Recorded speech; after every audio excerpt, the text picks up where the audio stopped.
तो एक अनिवार्य विषय के रूप में आपको रखा जाता है, पर एक महत्वपूर्ण विषय वस्तु को खाना पूर्ति के रूप में रख दिया जाता है। एक प्रोजेक्ट बना लो और जमा कर दो और नंबर ले लो।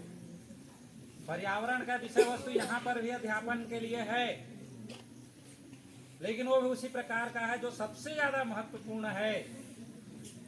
और पर्यावरण में आपका भौतिक भी है, रसायन भी है, जीव विज्ञान भी है, आपका भूगोल भी है। जो ओजोन परत है, जैसा कि आपने जाना कि यह निर्मित तो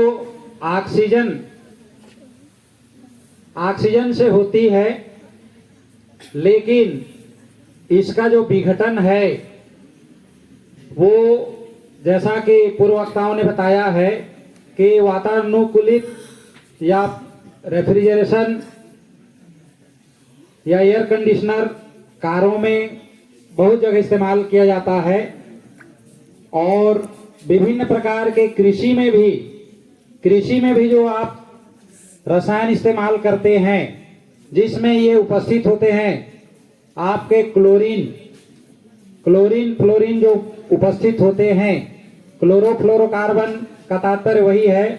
इसको फ्रेयान के नाम से जाना जाता है उस गैस को, और उसके बहुत सारे टाइप्स हैं। फ्रेयान 1-2, फ्रेयान 1-5, 1-3, इस तरह के बहुत सारे हैं। तो मोटे तौर पर यदि कहा जाए तो वो क्लोरीन और फ्लोरीन के कार्बन के साथ यौगिक होते हैं, और ये जो क्लोरीन होते हैं ये मुक्त मूलक सूर्य के पराबैंगनी किरणों से, ध्यान दीजिए, कहां से? सूर्य के पराबैंगनी किरणों से। क्योंकि आप जानते हैं कि छतरी के ऊपर में क्या है? सूर्य के विकिरण है ना। क्लोरीन फ्लोरीन इतने क्रियाशील हैं कि सूर्य के प्रकाश की उपस्थिति में ये मुक्त मूलक में टूट जाते हैं। सहसंयोजक बंध यदि आप पढ़े होंगे, एक एक इलेक्ट्रॉन की साझेदारी से बना हुआ बंध को क्या कहते हैं? सहसंयोजक बंध कहते हैं। उस बंधों को के टूटने से मुक्त मूलक उत्पन्न होते हैं, और यही मुक्त मूलक जो है ओजोन को ऑक्सीजन में तोड़ने का कार्य करते हैं। परिणाम स्वरूप वहां का स्तर पतला हो जाता है और उसको छेद बता दिया जाता है। जैसा कि आप जानते हैं, कोई भी आपकी चीज सुरक्षाएं हैं, और सुरक्षा में यदि आपका सेंध लग जाता है, जैसे अभी आप बहुत सारे बच्चे ताला मार के आए होंगे ना, तो सुरक्षा का दायित्व तो क्या है? एक छोटे से ताले पर है। यदि ताला किसी कारण से कोई काट ले, टूट जाए या कोई कुछ हो जाए, तब क्या होगा? आपके घर की सुरक्षा का चोरी चकारी हो सकता है ना, आपका कीमती सामान पार हो सकता है। उसी प्रकार यहाँ जीवों का जो जीवन है उससे बड़ा कीमती कोई भी नहीं है। न सोना चांदी, न मोटर कार गाड़ी, न महल अटारी। सबसे ज्यादा कीमती क्या है? जीवन। जीवन पर, पूरे जीवन पर संकट छा रहा है। तो इसलिए ओजोन दिवस पर आपको इस ओजोन को बचाने का प्रयत्न जरूर करना चाहिए। ज्यादा से ज्यादा लोगों को इसको प्रेरित करिए। जैसा कि विज्ञान के संसाधनों का जिस प्रकार से आप दुरुपयोग करते हैं, हर दिन मुझे कम से कम 5 स्विच ऑफ करना पड़ता है। कम से कम 5, 15-20 तो मैं यूं ही करता हूं, लेकिन कम से कम 5 मैं रोज करता हूं। ये आप देखते हैं कि आपकी जो सुविधाएं हैं विज्ञान का वरदान के तौर पर आपको लगाए गए हैं। जितने भी सुन रहे हैं, कर्मचारी से लेकर के स्टाफ, उनसे मेरा आग्रह रहेगा कि बिजली, पानी, हवा सबको बचा के रखें। संकट किस रूप में आएगी कहा नहीं जा सकता। वाटर लेवल इस साल बहुत नीचे चला गया, बहुत सारे हैंडपंप से पानी नहीं निकला। तब उनको पता चला कि ये जो भूगोल के अंतर्गत जो प्राकृतिक संसाधन है, जिसका अंधाधुन आप दुरुपयोग कर रहे हैं, जिसका परिणाम स्वरूप घातक हो रहा है। पानी डिब्बा में बोतल बंद मिल रहा है कि नहीं मिल रहा है? ये ज्यादा दिन दूर नहीं। इसी प्रकार से आपने प्रगति किया।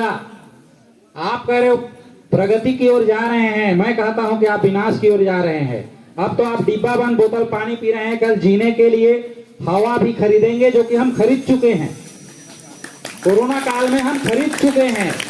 कौन बचा जिसने ऑक्सीजन सिलेंडर खरीद पाया, और जिसमें क्षमता नहीं रहा वो तड़प तड़प करके जान दे दिया। तो इसलिए प्यारे बच्चों, ओजोन दिवस के अवसर पर केवल ओजोन को ही नहीं बचाना है, हमें हर वो प्राकृतिक संसाधन का संरक्षण करना है जिसके अंतर्गत जल आता है, खनिज आता है, मिट्टी आता है, ठीक है, और कृत्रिम में यदि देखा जाए तो बिजली आपका है। इन सब को आपको बचा के रखना है। 5 स्विच आप करके रखेंगे तो किसी गरीब के घर में रोशनी मिलेगी। तो इसीलिए इन सब का आप अंधाधुंध उपयोग ना करें, विवेक से करें। फ्रिज अभी ठंड का जब रहता है तब भी लोग चालू करके रखते हैं। हमारी मजबूरी है। क्या मजबूरी है हमारी? 1 सप्ताह का सब्जी को हमें भंडारित करके रखना पड़ता है। अगला जब रविवार आएगा तब हम सब्जी खरीद सकते हैं। लेकिन प्यारे बच्चों, आप तो गांव घर से हैं, आपको फ्रिज को अंधाधुंध चालू करके रखने की आवश्यकता नहीं है।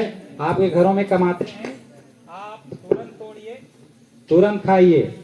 इससे पेट से संबंधी विकार भी उत्पन्न नहीं होंगे। ताजा खाइए, ताजा बना हुआ खाइए, ताजा तोड़ के खाइए, सारे पोषक तत्व आपको बराबर मात्रा में मिलेंगे।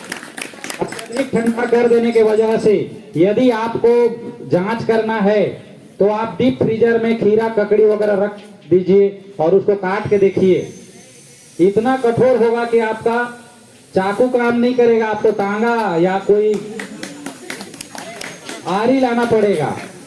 हाँ, मैं प्रैक्टिकली बता रहा हूँ। एक शादी में हम लोग बारात चले गए, खेड़ामा नहीं, खेखरापारा, और जहाँ जाकर के हमने खेतों से जाकर के लेके आए, और बाकी जो नहीं गए थे बाराती उनको बोले थे कि भाई इसको फ्रिज में रख देना क्योंकि खराब हो जाएगा। गर्मी का, बहुत गर्मी का दिन था, मई जून में शादी था।